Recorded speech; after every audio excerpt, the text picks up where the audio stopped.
तो भाई यूएफसी 320 यहाँ पे खत्म हो चुका है। प्रेस कॉन्फ्रेंस खत्म हुई है। डेना वाइट ने, एलेक्स पेरेरा ने काफी सारी चीजें बोली हैं आगे जाके उनको यूएफसी में क्या करना है। डेना वाइट का यहाँ पर हैवीवेट डिवीजन में फाइट करने की जो विश है एलेक्स पेरेरा की, उसके बारे में उन्होंने स्टेटमेंट दिया है। साथ ही साथ और भी फाइट्स के बारे में उन्होंने पॉसिबिलिटीज बताई है। और एलेक्स पेरेरा ने कुछ डिमांड्स रखी हैं अपनी नेक्स्ट फाइट के लिए कि उनको कौन सी फाइट्स करनी है। जॉन जोन्स को कॉल आउट करने वाले थे बट कॉल आउट नहीं किया। और कौन सी पॉसिबल फाइट्स होने वाली है एलेक्स पेरेरा की हमजा चिमाएव से, जॉन जोन्स से या टॉम एस्पिनल से, सारी चीजों के बारे में इस वीडियो के अंदर डिस्कस करेंगे। लेकिन उससे पहले आपसे वीडियो को लाइक कर देना, चैनल को सब्सक्राइब कर देना यूएफसी कॉम्बैट स्पोर्ट्स का ऐसा ही कंटेंट हिंदी में एंजॉय करने के लिए। तो भाई एक चीज तो यहाँ पर सबसे ज्यादा क्लियर आप सब समझ लो पहले से ही, मागोमेड एंक्लेव के फैंस के लिए अच्छी खबर नहीं है। बहुत सारे लोग यहाँ पर ये एक्सपेक्ट कर रहे थे कि शायद ट्रिलॉजी फाइट होने वाली है। ट्रिलॉजी की बातें मैंने देखी बहुत सारे चैट्स वगैरह में भी, बट जो डेना वाइट का मूड था, मागोमेड एंक्लेव के क्वेश्चंस को भी उसने अवॉइड करा, पूरी क्लियर तरीके से आंसर नहीं करा। तो डेना वाइट के मूड के अकॉर्डिंग अगर मुझसे इस टाइम पे आप जज करना चाहोगे तो मुझे नहीं लगता इंस्टेंट रीमैच यहाँ पर मागोमेड एंक्लेव को मिलने वाला है। अब यहाँ पर डेफिनेटली मिल सकता है अगर कुछ सर्कमस्टेंसेस ऐसे बन जाते हैं, लाइट हैवीवेट डिवीजन में कोई कंटेंडर निकल के नहीं आता है, फाइट कोई कैंसलेशन होती है तब। लेकिन वो भी तब आप देख सकते हो मागोमेड एंक्लेव उतना एक्टिवली प्रिपेयर कर पाएगा या जल्दी जल्दी फाइट कर पाएगा, वो भी एक क्वेश्चन रहता है। नॉकआउट के बाद सस्पेंशन भी मिलता है थोड़ा। तो आप समझ सकते हो डेना वाइट के प्रीवियस मूड देख के, करंट मूड देख के तो मुझे नहीं लग रहा कि एंकलाइव को यहाँ पर इंस्टेंट रीमैच मिलने वाला है। साथ ही साथ भाइयों यहाँ पे डेना वाइट ने जब एलेक्स पेरेरा के बारे में बातें करी तो उन्होंने बेसिकली बहुत ज्यादा प्रेज डाला। और जो मैंने पहले की वीडियोस में आप सबको बताया कि यूएफसी काफी ज्यादा बैक करती है यहाँ पर एलेक्स पेरेरा को, क्योंकि वो उस तरीके का चैंपियन रह के आया है।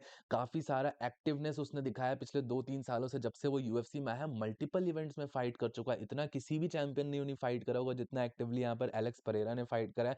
टाइटल्स पे टाइटल्स जीते हैं। तो यूएफसी उसको पूरी तरीके से बैक करती है। और इस विक्ट्री के बाद तो और ज्यादा यूएफसी का one of the most favourite champions इस टाइम पे बन गया होगा, if not the most favourite current active champions के अंदर। अब डेना वाइट ने ये रिवील करा कि इस फाइट से पहले परफॉर्मेंस इंस्टीट्यूट में जब वो मिले थे एलेक्स पेरेरा से, तो उन्होंने यहाँ पर विश उसी समय दिखा दी थी कि वो हैवीवेट डिवीजन में ही फाइट करना चाहते हैं, हैवीवेट डिवीजन उनका नेक्स्ट गोल है। लेकिन डेना वाइट ने यहाँ पर कहीं ना कहीं क्रिटिकल दिखे, उन्होंने इस क्वेश्चन को और इस पूरे आइडिया को थोड़ा ऐसे रोकने का ट्राई करा है अपने स्टेटमेंट्स के थ्रू, जो मुझे देखने में मिला। क्योंकि देखो ऐसे कहना बहुत अच्छा लगता है, यहाँ पे ऑन पेपर्स बहुत इंटरेस्टिंग फाइट बनेगी, बट हम सबको कहीं ना कहीं पता है कि जो हैवीवेट्स का लेवल है करंट टाइम में वो बहुत ज्यादा है। उससे एक जो चैंपियन उनका लाइट हैवीवेट में जो डेवलप हो रहा है, जो चैंपियन यहाँ पे लाइट हैवीवेट में है, एलेक्स पेरेरा लाइट हैवीवेट में फाइट करके निकाल सकता है, वो हैवीवेट में जाता है, हार जाता है, तो यूएफसी को एक स्टार का लॉस हो जाएगा, जो कि डेना वाइट यहाँ पे वो रिस्क लेना नहीं चाह रहे। और कहीं ना कहीं वो रोकना चाह रहे हैं एलेक्स पेरेरा को हैवीवेट जाने से। उनकी बातों से मुझे यहाँ पर ये लगा। अब एलेक्स पेरेरा ने यहाँ पर क्लियर विश दिखाई है। डेना वाइट का मैं ये चीज कहूंगा कि उन्होंने आउटराइट पूरा मना नहीं करा है कि नहीं ऐसा नहीं हो सकता, ऐसा बिल्कुल भी नहीं हो सकता। डेना वाइट ने यहाँ पर एलेक्स पेरेरा को लेके यही बोला कि लाइट हैवीवेट डिवीजन में ही काफी सारी अभी मैचअप्स हैं डेना वाइट के अकॉर्डिंग, जो कि यहाँ पर हो सकती है। हैवीवेट में जाने की अभी उस टाइम पे कोई नीड नहीं है। रही बात भाइयों यहाँ पर एलेक्स पेरेरा के बारे में, तो एलेक्स पेरेरा ने भी काफी सारे अपडेट्स दिए हैं कि उनको क्या करना है नेक्स्ट। बेसिकली अगर आप सबको नहीं पता है, लोगों ने यहाँ पर नोटिस नहीं करा, बेसिकली यहाँ पर प्लान ये था एलेक्स पेरेरा की, जब वो फाइट यहाँ पे जीतेंगे तो उन्होंने एक स्पीच प्रिपेयर कर रखी थी कि नेक्स्ट ईयर जो व्हाइट हाउस कार्ड होने वाला है उस इवेंट के अंदर Jon Jones versus Alex Pereira की फाइट होने वाली होती। और एलेक्स पेरेरा ने यहाँ पर प्रिपेयर कर रखा था कि वो एक स्पीच देंगे और कॉल आउट करेंगे जॉन जोन्स को व्हाइट हाउस कार्ड के लिए यहाँ पर मागोमेड एंक्लेव को हरा के। बट क्योंकि यहाँ पर जॉन जोन्स के ब्रदर की डेथ हो गई है और उसके लिए यहाँ पर बहुत सारी चीजें चेंज हो गई, फिर उस टाइम पे जॉन जोन्स को कॉल आउट करना, इस टफ टाइम्स में जॉन जोन्स की फैमिली में ये सारी चीजें चल रही हैं। तो एलेक्स पेरेरा ने बोला कि वो जॉन जोन्स को काफी ज्यादा रिस्पेक्ट करते हैं और इसलिए यहाँ पर जॉन जोन्स को कॉल आउट नहीं करा, वरना वो जॉन जोन्स से फाइट करने के लिए रेडी हैं। और वो नेक्स्ट ईयर 2026 में जब व्हाइट हाउस का कार्ड होगा तो उसमें वो जॉन जोन्स से फाइट करने के लिए काफी ज्यादा अपनी विश दिखाते हैं और हैवीवेट टाइटल के लिए भी फाइट करना चाहते हैं। ऑब्वियसली यहाँ पर एलेक्स पेरेरा कॉल आउट नहीं कर पाया फाइट के बाद, बट ये फाइट पॉसिबल हो सकती है। इवन दो जॉन जोन्स के पास अब हैवीवेट टाइटल नहीं है, बट स्टिल ये फाइट अपने आप में एक बहुत सुपर फाइट होगी। और एलेक्स पेरेरा का कहना है कि वो अब बस सुपर फाइट्स चेज कर रहे हैं। और पर्सनली अगर आप मेरा ओपिनियन जानना चाहोगे तो मुझे नहीं लगता कि लाइट हैवीवेट डिवीजन में अभी फिलहाल कोई ऐसा कोई तगड़ा कंटेंडर है। कार्लोस उल्बर्ग है, ईरी प्रोहास्का है, ऑलरेडी 2 बार हार चुका है। थर्ड फाइट देखने में उतनी ज्यादा इंटरेस्ट नहीं आएगी अंटिल अनलेस ईरी प्रोहास्का और कार्लोस उल्बर्ग आपस में फाइट करके एक नंबर 1 कंटेंडर डिसाइड करते हैं। तो ये सारी चीजें यहाँ पर रहेंगी। लाइट हैवीवेट डिवीजन में उतनी कोई सुपर फाइट बची नहीं है एलेक्स पेरेरा के लिए। हैवीवेट डिवीजन में डेफिनेटली जाके वो फाइट कर सकते हैं, कुछ फन फाइट्स बन सकती है, but then again heavyweight division में बहुत रिस्क है, वहां के फाइटर्स बहुत ज्यादा वेट कैरी करके आते हैं, वेट डिसएडवांटेज भी यहाँ पर एलेक्स पेरेरा पेरेरा को हो सकता है वहाँ पे। तो भाइयों एलेक्स पेरेरा की नेक्स्ट फाइट के बारे में एक और पॉसिबिलिटी यहाँ पर ये निकल के आ रही है कि एलेक्स पेरेरा की शायद यहाँ पे फाइट टॉम एस्पिनाल के अगेंस्ट हो सकती है। तो क्या सच में टॉम एस्पिनाल वर्सेस एलेक्स पेरेरा की फाइट हो सकती है? इसकी पॉसिबिलिटीज़ है। तो देखिए नेक्स्ट वीक यहाँ पर वापस से एक यूएफसी इवेंट होने वाला है, यूएफसी 321। उसमें टॉम एस्पिनाल वर्सेस सिरिल गेन की फाइट होगी और जो उसका विनर निकल के आएगा उसकी पॉसिबल फाइट यहाँ पे हैवीवेट डिवीजन में हो सकती है। वो अनडिस्प्यूटेड हैवीवेट चैंपियन होगा। फिर चैंपियन वर्सेस चैंपियन की यहाँ पर फाइट कराई जा सकती है। बट देन अगेन चीज़ वहाँ पर वही निकल के आती है कि क्या डेना व्हाइट एलेक्स पेरेरा को इस चीज़ के लिए अलाउ करेगा? क्योंकि टॉम एस्पिनाल भी एक स्टार है, एलेक्स पेरेरा भी एक स्टार है। अब इन दोनों को आपस में फाइट करा के कोई एक तो हारेगा और उससे यूएफसी को लॉस हो जाएगा और बहुत ज़्यादा चांसेस है कि टॉम एस्पिनाल के अगेंस्ट एलेक्स पेरेरा की फाइट होगी।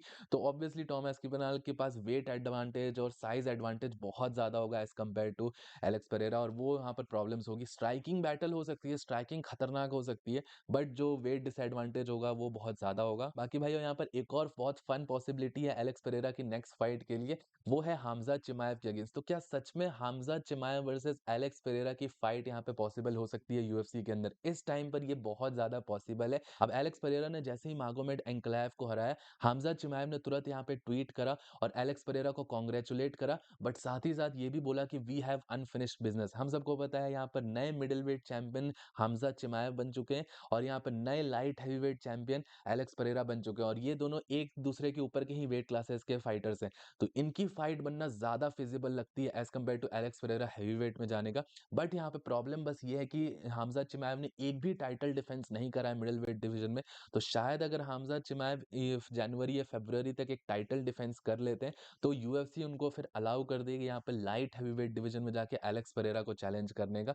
तो ये यहाँ पर पॉसिबिलिटीज बन सकती है। फिर नेक्स्ट ईयर जो व्हाइट हाउस कार्ड होगा उसमें एलेक्स पेरेरा वर्सेस हामज़ा चिमाएव की फाइट यहाँ पे बुक हो सकती है और ये फाइट एक्चुअल में बहुत ज्यादा इंटरेस्टिंग है। सबसे फन पॉसिबिलिटीज जो 3 पॉसिबिलिटीज हमने डिस्कस करी, जॉन जोन्स, टॉम एस्पिनाल और अब यहाँ पर हामज़ा चिमाएव, उसमें सबसे फन पॉसिबिलिटी मेरे को यहाँ पर हामज़ा चिमाएव की फाइट की लग रही है।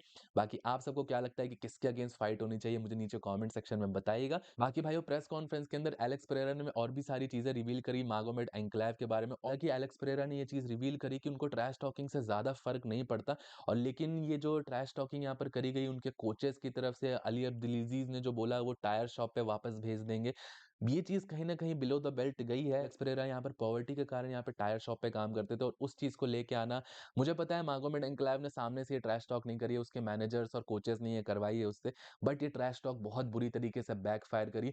फाइनल फेस ऑफ के अंदर भी हमने देखा कि मागोमेड एन्क्लेव को यही चीज़ बोला कि मैं यहाँ पे टायर शॉप पे वापस नहीं जाने वाला। एलेक्स पेरेरा ने यहाँ पर मागोमेड एन्क्लेव को बोला और भाइयों कुछ ऐसी ही चीज़ें होती है ना जो एक फाइटर को ट्रिगर कर देती है कहीं न कहीं से। वो अगर ट्रैश टॉक नहीं करता तो शायद एलेक्स पेरेरा में वो मोटिवेशन नहीं आता या वो चीज़ उसके वो जो इक डेवलप होती है ना वो यहाँ पे डेवलप हो जाती है, ऐसी कुछ ट्रैश टॉकिंग कर देते हैं और इसलिए ट्रैश टॉकिंग बैकफायर करी। फाइट के अंदर हमने देखा कि एलेक्स पेरेरा कुछ अलग ही माइंडसेट से आया, स्टीम रोल करके घुसा और मागोमेड एन्क्लेव को चांस ही नहीं दिया, फाइट में एडजस्ट होने का टाइम ही नहीं दिया और वहीं पर उसको नॉकआउट कर दिया।